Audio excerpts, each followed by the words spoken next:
Alô, beleza? Tranquilo, pessoal? Continuamos a nossa revisão, trabalhando a nossa botânica.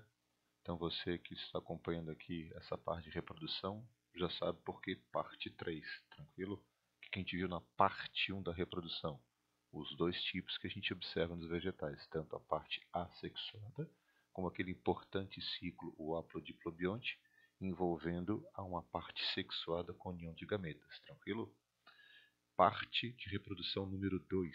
Na classificação, a gente viu esse ciclo ocorrendo nos dois primeiros grupos, tanto nas briófitas, usando o musgo como exemplo, como também no grupo das pteridófitas, utilizando a samambaia como exemplo.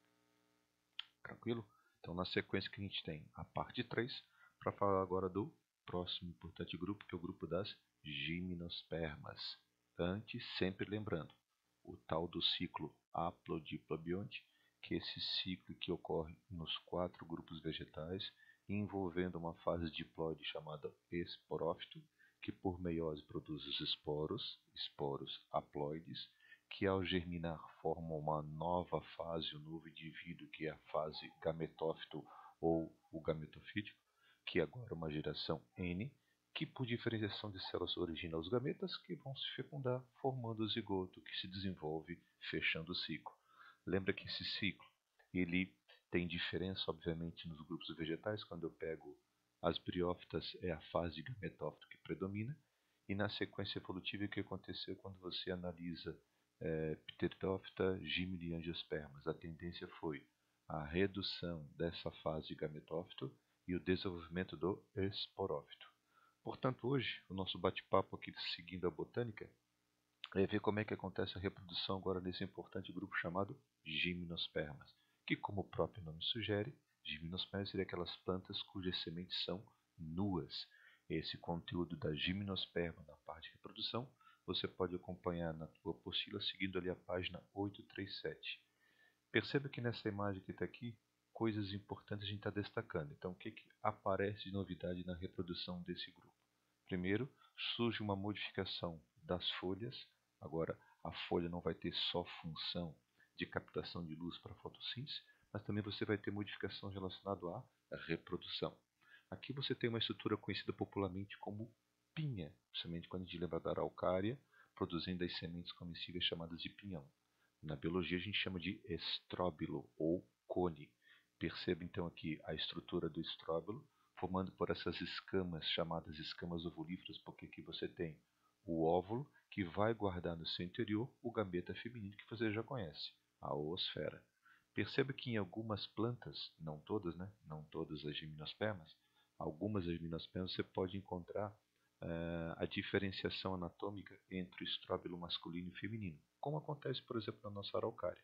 Então perceba aqui, ó, embaixo o estróbilo masculino, mais fechadinho, mais comprido, e esse mais volumoso, esse mais aberto aqui, que seria o estróbilo feminino. Lembrando que as gimnospermas são plantas geralmente de grande porte, né? Tipicamente de ambientes temperados, além dos pinheiros, das araucárias, a gente pode lembrar das famosas sequoias da América do Norte, plantas ou árvores de grande porte, mas a gente vai destacar, vamos enfatizar aqui como exemplo, a nossa araucária, o nosso pinheiro do Paraná. Olha só que bacana essa foto aqui da esquerda, a mesma que você tem no teu livro. Aqui você tem o estróbilo ou cone masculino, e perceba que o feminino maduro, que quando partido, né, a popular pinha, quando quebrada, você consegue observar a presença dos pinhões no seu interior. Economicamente falando, importante porque é uma semente comestível. Então, primeira coisa importante que surgiu aqui de interessante nesse grupo de gimnospermas, uma modificação foliar, formando essa estrutura chamada estróbilo, uma espécie de uma flor primitiva, e também a presença na reprodução de estrutura importante que vai proteger o embrião no interior, que são as sementes. Tudo bem? Então, estróbilo e as sementes, estruturas novas que surgem no grupo das gimnospermas. Outra coisa interessante aqui, falando aí de reprodução, se você lembrar da semana passada, quando a gente bateu um papo sobre a reprodução das briófitas e pteridófitas, em um determinado momento, o gameta masculino, para se encontrar com o feminino e acontecer a fecundação, dependia da água, porque era um gameta dotado de flagelo. Tudo bem? O que vai ter agora de interessante a partir de Gimli? As primeiras plantas que não dependem mais da água para a fecundação. ocorre uma troca no gameta. Em vez do gameta ser o anterozoide, aquele dotado de flagelo, você vai ter um gameta que não necessita mais dessa água, né, desse ambiente úmido para a sua atuação, para a sua fecundação. Então a gente vai comentar isso aqui um pouquinho melhor no ciclo de uma araucária. Mas aqui eu estou te chamando a atenção para duas palavras muito interessantes que a gente não falou nos grupos anteriores. Processo de polinização e a formação de uma estrutura chamada de tubo polínico. Polinização tu conhece, né? Os clássicos desenhos de um inseto, uma abelha, por exemplo, pousada numa flor. Ela está o quê? Polinizando, transportando o grão de pólen da parte masculina para a feminina. Tudo bem? Então, essa estrutura, grão de pólen, surge a partir das gimnospermas. O grão de pólen é uma das explicações da independência da água desse grupo no processo de fecundação. O grão de pólen não só carrega o gameta masculino, como ele também forma uma estrutura chamada de tubo polínico. Esse tubo, esse conduto, permite a condução, o transporte desse gameta masculino em contato com o feminino, independente agora da água. Tudo bem? Tanto é que essas duas importantes novidades, a polinização e o tubo polínico, a gente vai comentar um pouquinho mais através da imagem do desenho do ciclo de uma araucária. Por falar em polinização, não custa lembrar que dependendo do agente, quem poliniza aquela planta, aquela árvore, a gente faz uma classificação aqui muito interessante do agente que poliniza.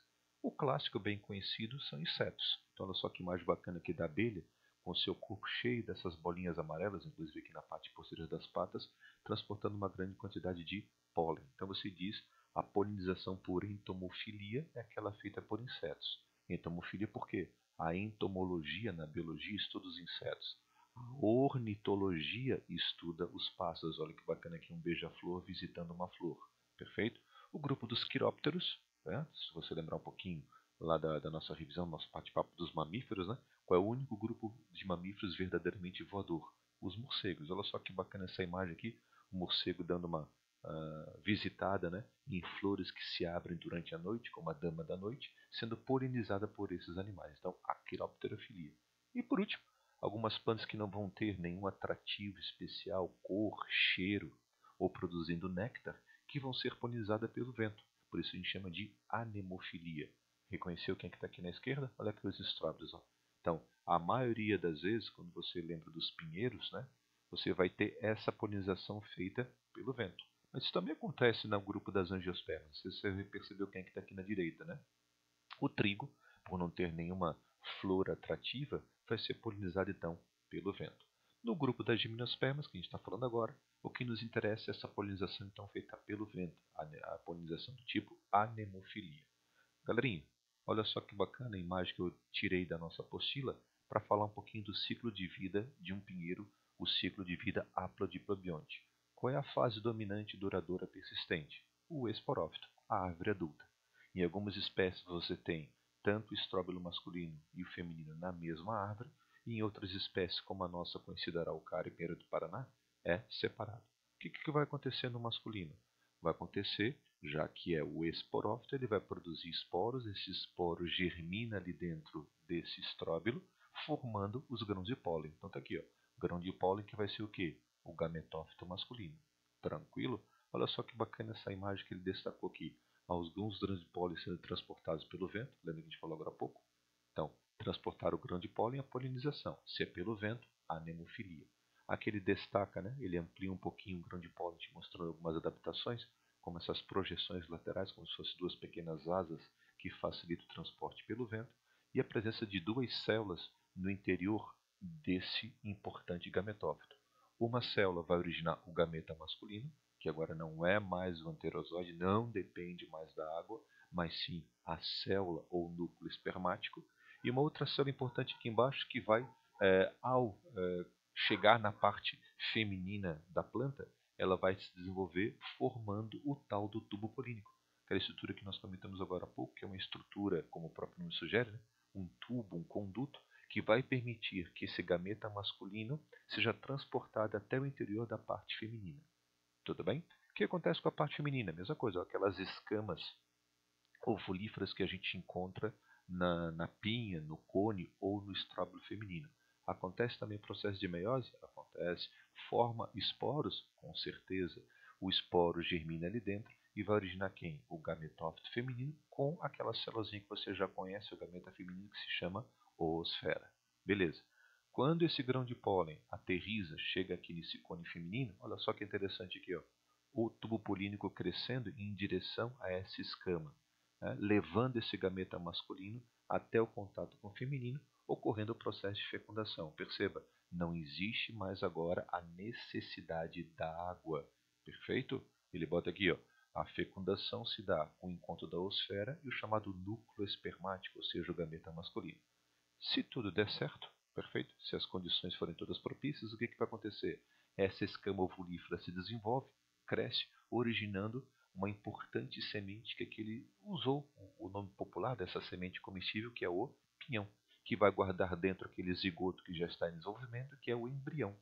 Se essa sementinha cair num solo favorável, essa semente germina, formando, criando uma nova planta, uma nova árvore, um novo pinheiro. Beleza? Então, o que a gente podia destacar aqui de novidade? Para fechar aqui esse interessante esquema. Surge folhas modificadas, originando estróbilos. Surge agora o grão de pólen com o tubo polínico, beleza? E surge uma semente que vai proteger o embrião do seu interior. Adaptações importantes desse primeiro grupo, que agora a gente poderia dizer verdadeiramente terrestre. Não depende mais da água para fecundação. Beleza, galerinha? Tá aí o nosso resumo. Até a próxima aula que a gente vai fechar o grupo das angiospermas. Um abraço.